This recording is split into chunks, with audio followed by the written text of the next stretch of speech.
Só lá no nosso site. Você não precisa ser membro, tá? Basta ter uma conta no site que é de graça. Entra lá e pronto, resgata. E aí, cara, como que você meteu nessa furada aí de ser ministro das comunicações, mano? Então, cara, toda semana eu tava com o presidente almoçando lá. Ele tem um almoço que é a turma da ralé, né? Ele gosta de almoçar com o pessoal dele, que trabalha com ele mesmo, de casa.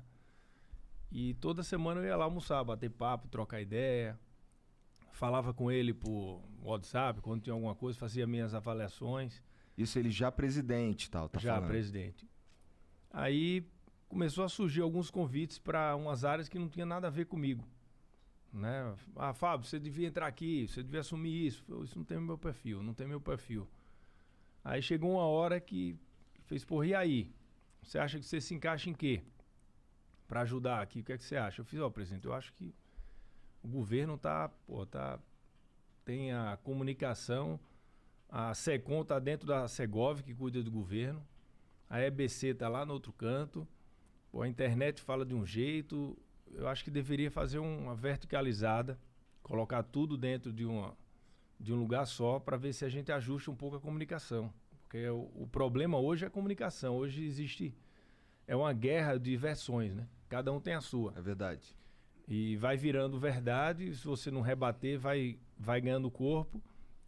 E a gente decidiu criar isso. Só que está cada vez mais complicado, né? Porque o Brasil hoje dividido, rachado, muito ódio de um lado e do outro, assim. As pessoas estão no meio de uma pandemia em casa, não tem jogo de futebol acontecendo, não tem nada, então é só pancadaria. Política virou Flamengo e Vasco, Palmeiras e Corinthians, virou aquela pancadaria inteira e a gente está no meio. Realmente é um desafio muito grande. O presidente é o cara que mais se comunica da história, né? Ele fala o tempo todo. Ele faz a live dele lá, né? Semanal. Todo dia fala no cercadinho, conversa. O pessoal fala que ele não gosta de imprensa, mas é o cara que mais falou com a imprensa na história do presidente. Então, assim, é uma tarefa difícil, porque ele derrotou o sistema todo.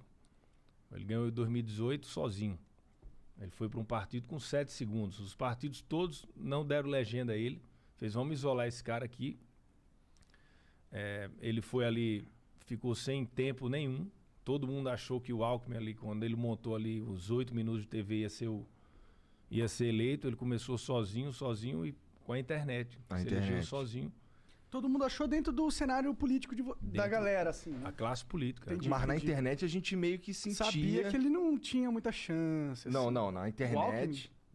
tá, não tô falando do Bolsonaro. A gente sentia que o Bolsonaro era muito forte lá atrás. A internet sentia a força dele, porque ele estava muito presente. Ele era muito discutido. Ele é muito discutido até hoje, né? Em 2016 eu lembro que já tinha um movimento lá e eu ficava, caraca, eu fiz até um vídeo na época falando que, porra... Aí, ó, vamos ser mais moderado, hein, cara. Pô, você tá... Bolsonaro mito e tal, tá falando aí que vai mudar as paradas, não sei o quê, mas, ó, fica esperto. Ó, assim como tu tem que ficar esperto com os caras do outro lado também. E aí, pelo mesmo argumento de fique esperto, eu fui chamado de coxinha e mortadela na época. Isentão.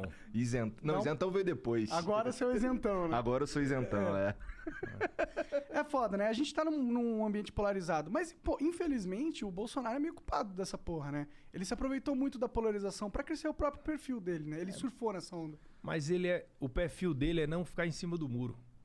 E o político, normalmente, ele fica em cima do muro.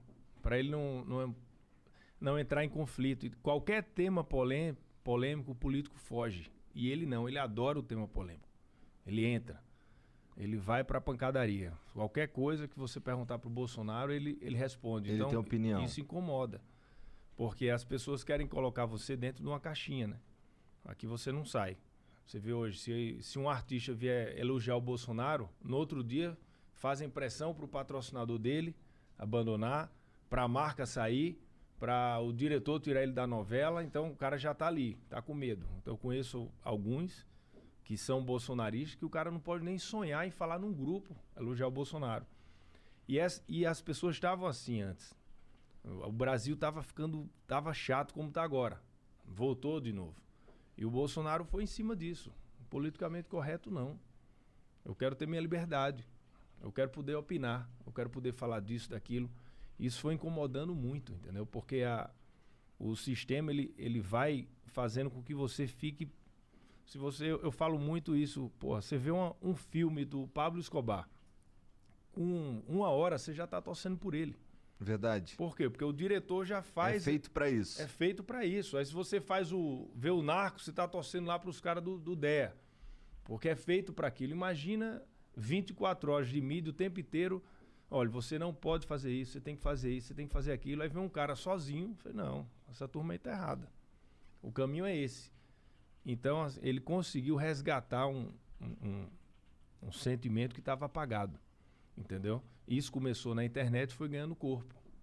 E hoje está todo mundo querendo entender um pouco a internet, né? Porque é verdade. O Bolsonaro, ele ressurgiu, quer dizer, surgiu desse movimento. É. Pô, mas tava tudo caminhando ali, pá, e aí veio a pandemia, e essa eu acho que foi a principal porrada que o governo dele tomou, mas disparado mesmo, de longe, cara. Porque esse lance aí... Bom, a gente tava conversando antes e vocês estavam falando aí que, pô, tem investimento pra cacete em papo de vacina, não sei o que e tal. Mas o que chega pra gente, o que eu vejo aí, inclusive na CPI e tal, é o lance lá de não comprar vacina da Pfizer. 11 e-mails não respondidos, tá ligado? Parece que teve um descaso ali, né? Não tem como não enxergar dessa forma. É zero, mano. Isso aí é zero. Por quê? Quando a Pfizer começou a tratar com o governo, foi em agosto do ano passado. Em agosto não existia vacina pronta. Nada. Ali, o que era Mas eles não estavam negociando os contratos futuros? Sim, mas vou lhe explicar. Ali o governo fez. Em junho, ele assinou um memorando com a AstraZeneca para 100 milhões de doses. Em agosto, ele fez um contrato com a Covax Facility para 54 milhões de doses. Aquele contratão. Aí, quando a Pfizer começa a negociar com o governo, a Pfizer estava garantindo só 500 mil doses para janeiro, 500 mil para fevereiro, 500 mil para março. Aí, 1 milhão para abril, 1,5 milhão para... Enfim, eram 8 milhões de doses no primeiro semestre e 62 milhões de doses para o segundo semestre. E o governo não quis. Por quê? Porque a Pfizer estava fazendo o quê? A Pfizer estava dando muita dose para os Estados Unidos, muita dose para Israel e pegou 40 países, eles queriam colocar em 40. Só que não atendia a população. E o governo não. E várias pessoas do governo tentaram conversar para dizer, não, a gente quer, sei lá, 5 milhões de doses por mês, começando. A Pfizer é impossível. Não tem como, não tem jeito. E foi negociando. Foi puxando para lá, puxando para cá. E quando foi em dezembro, que aí teve a primeira vacina aplicada no mundo, foi na Grã-Bretanha, em dezembro. Aí o que é que o Bolsonaro fez? A MP de 20 bi. Fez, agora, o que aprovar, eu compro. Foi quando ele comprou a Coronavac, no outro dia saiu comprando tudo. Aí começou a engrossar as conversas com a Pfizer. Falou, vocês querem vir para o Brasil? Tá aqui, mas a gente quer uma quantidade maior. Tanto é que o cara que estava negociando, ele saiu do circuito, que era o presidente da América do Sul. Ele saiu. O Brasil negociou direto com o CEO global. Aí foi quando ele conseguiu passar de 8 para 14 no primeiro semestre. A gente saiu para... Primeiro fechou um contrato de 100 milhões de doses no lugar de 70. E depois mais 100 para o segundo trimestre. Então, assim, se você for olhar, não tem como você fechar na primeira do jeito que você vem. É uma negociação. Aí não, era um descaso se tivesse aprovado em agosto e o governo tivesse comprado. Mas ali não existia. Ninguém sabia se a vacina ia ficar pronta em dezembro, em janeiro, em fevereiro. E de onde vem esses e-mails aí que não foram respondidos, tal? Porque ao que você está falando, houve então uma negociação com eles. Houve uma comunicação com a Pfizer naquela época. Então por que esses e-mails eles vêm à tona aí? Por que eles não foram respondidos? Por isso que eu falei, porque o que foi oferecido ali não era negociação, era oferecimento. Né? O que foi oferecido era muito pouco. E o governo não estava querendo negociar 500 mil doses de vacina por mês. Temos 213 milhões de habitantes. Uma coisa é você negociar isso para, sei lá, para um país, para Malta, para aquelas ilhas menores, mas para o Brasil não. Então, quando foi ganhando realmente corpo, vai ficar pronta a vacina, vai ter vacina, o governo começou a agir em várias frentes. Não teve em nenhum momento que o presidente foi contra a vacina. O presidente ele é a favor da liberdade. Isso aí eu até postei, bateram várias vezes em mim por causa disso. O presidente não é a favor de obrigar a vacina. Não é, até hoje não é. É a favor do convencimento. Se você quiser tomar, você toma. Eu também não sou a favor de uma vacina. Eu também não sou a favor de uma vacina obrigatória, porque eu acho que o Estado não pode obrigar ninguém a fazer nada contra a vontade dele, a não ser que ela tenha cometido um crime, aí você obriga ela a ficar presa. Mas, tipo, se a pessoa tem o direito de ter uma salvaguarda ou não, cabe a ela decidir. Você não tem o Estado podendo obrigar ela. Eu concordo com esse ponto. Claro. Mas se fosse só isso... Até porque eu até postei, eu disse o seguinte, olha, se entrar na minha casa, não vai a polícia entrar na minha casa, entendeu? Pô, tem lá 10 pessoas na casa, aqui o governo chegou, tem 10 vacinas aqui. Tem 9 querendo tomar e um não, beleza. Você paga aí o preço de não tomar, entendeu? Mas toma vacina, hein? Toma vacina. É isso mesmo. Não, hoje o Brasil é um dos maiores países de pessoas que estão aderindo à vacina. Tá dando em torno de 94%. Eu acho bizarro os caras que não querem tomar vacina. Você vê, Estados Unidos está 74%. Tá? Eles estão fazendo campanha para ver se as pessoas tomam. Na França, chegou a ter 50%. Os bares, aí como é que conseguiram para a juventude? Fez agora, só entra em bar com carimbo da comprovante da vacina. Aí os jovens estão começando a tomar.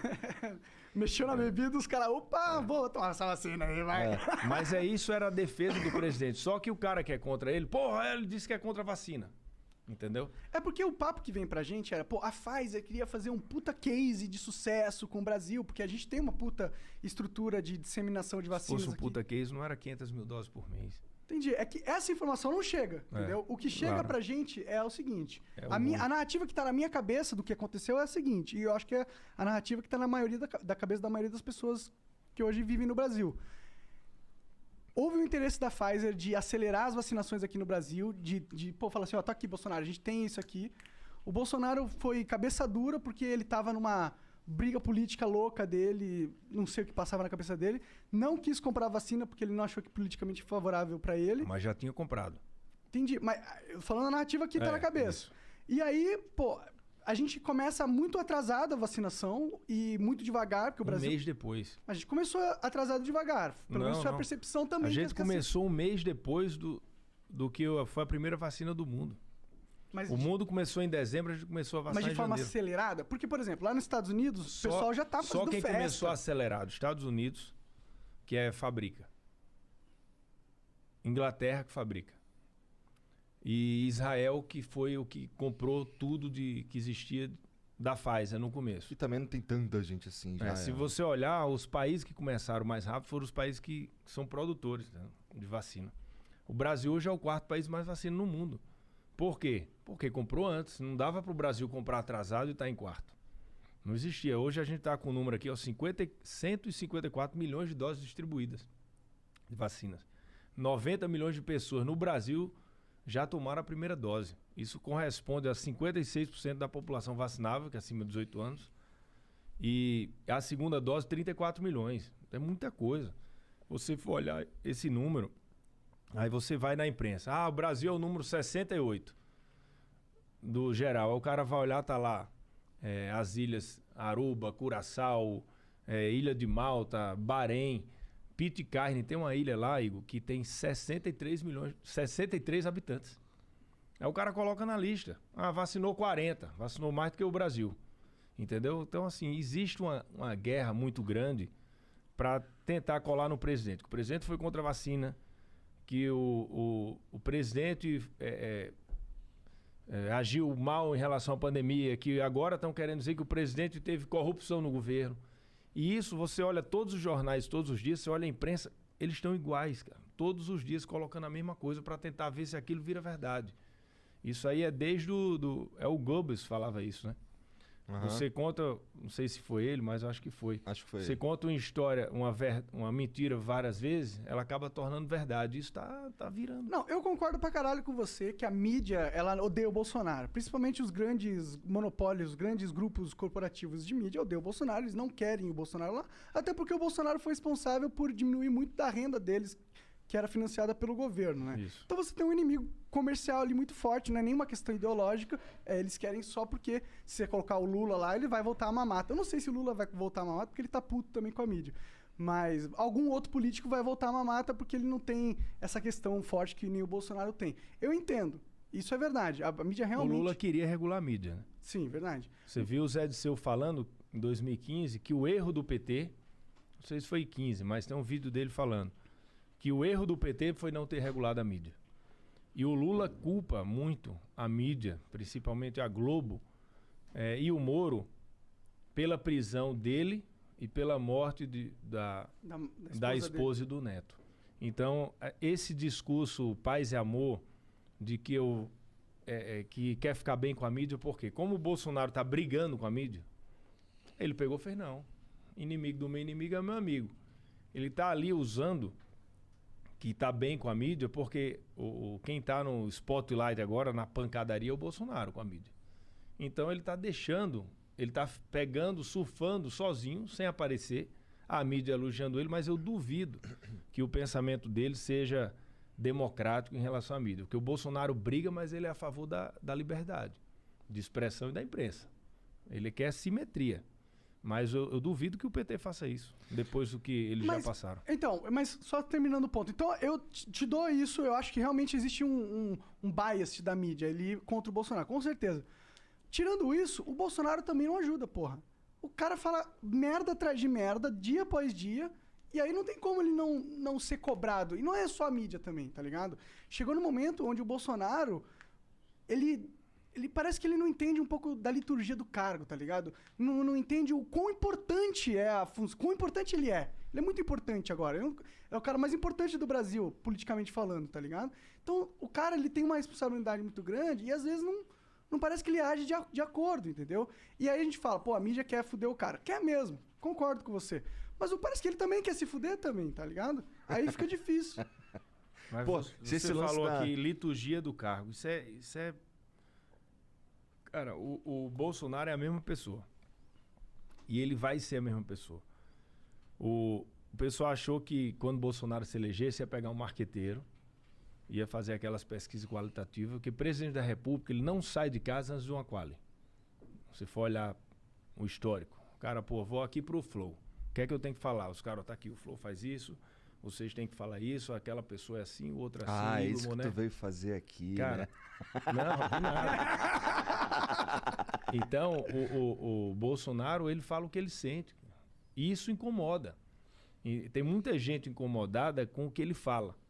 Mas assim, porra, você prefere um presidente lá, todo bonitão lá, falando correto, de acordo com o marqueteiro, e pô, aí depois negociando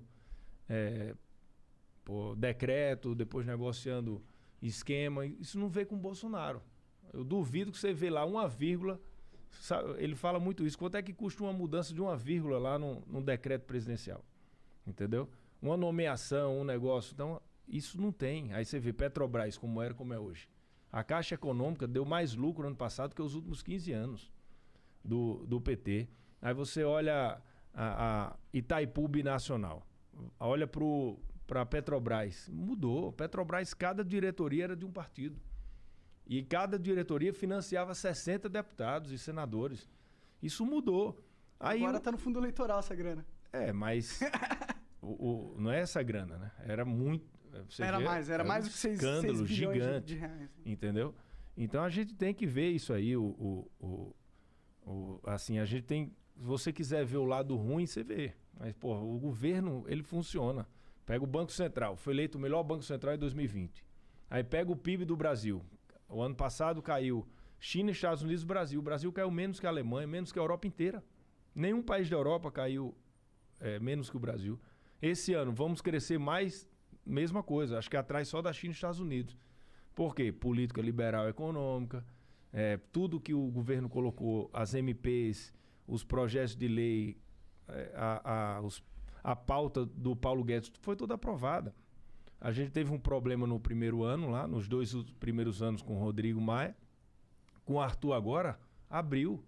Tudo que vem de projeto da economia está aprovando, entendeu? Mas agora, isso é uma crítica minha do governo Bolsonaro, tá ligado? Porque uma das esperanças, né, do governo dele era Quem que tá ele... falando é um cara que votou nele. Eu votei no segundo turno do Bolsonaro, inclusive.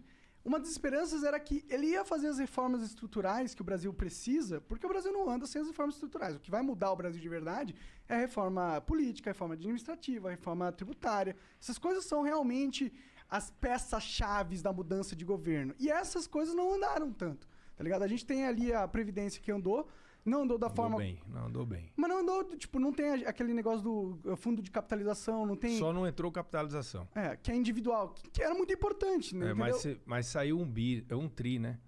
Ou seja, a gente tirou a bomba atômica 500, do orçamento. A gente tirou, ok. Foi muito acima da expectativa, muito. Mas o Brasil precisava de mais do que isso, entendeu? A gente não precisava só estancar a sangria, Banco Central Independente, aí teve a MP da Liberdade Econômica. Se você for olhar, a administrativa está andando, agora a tributária está andando. A pauta econômica, se você for olhar para fora, você conversa com o mercado financeiro, o cara fala, pô, o Brasil aprovou tudo, o que é que está acontecendo? Toda a pauta foi aprovada, porque o dólar ainda está 5 e tanto. Era para estar 4,50. É o ambiente político, entendeu? É a tensão. Isso que a gente tem que tirar da frente, essa tensão. Só que essa tensão é importante para a oposição. Porque se tiram a atenção, se tiram o ruído, aí vamos falar do governo. Aí tem muita coisa para mostrar. Então os caras focam no ruído. Então o Bolsonaro vai vir hoje, ele vai visitar aqui uma obra lá em Pernambuco. Procura ver aí o que é que a gente consegue puxar. Ó, puxou, tirou foto sem máscara. Então, Bolsonaro vai sem máscara, provoca aglomeração. E ele não é um cara para ter aquele cuidado de não dar o que falar para a imprensa. Ele dá o que falar para a imprensa. Aí quando bate na máscara, aí ele fica com raiva. Aí quando vai falar com ele já reage, aí puxa o assunto da máscara. Aí ali vira uma discussão. E a obra fica para trás. E a gente não consegue divulgar. Eu lembro quando a gente foi lá com o Tarcísio inaugurar uma ferrovia em Goiás. Aí ele fez um discurso duro lá. O que apareceu? O discurso. Não apareceu nada da obra. Então... e ele é assim, ele não vai mudar. Ele é o jeito dele. Ele, pô, se o cara quiser usar, usa, se não quiser, não usa, entendeu? Então, eu acho que isso na campanha vai ser importante, porque lá na campanha o povo vai ver o que foi feito e o que não foi feito. E ali ele vai ter o tempo de TV na Globo, na SBT, na Rede TV, em todos os locais. Por quê? Porque é o tempo de TV normal. Eu acho que até lá vai ser pancadaria mesmo, não tem jeito. A campanha já entrou, colocaram o Lula de volta. O Lula estava inelegível, fora de cogitação de ser candidato, quase sendo votado lá os processos dele de segunda instância, zeraram o processo, colocaram o Lula no jogo. Por quê? Porque era um candidato, o único candidato que poderia fazer frente ao presidente.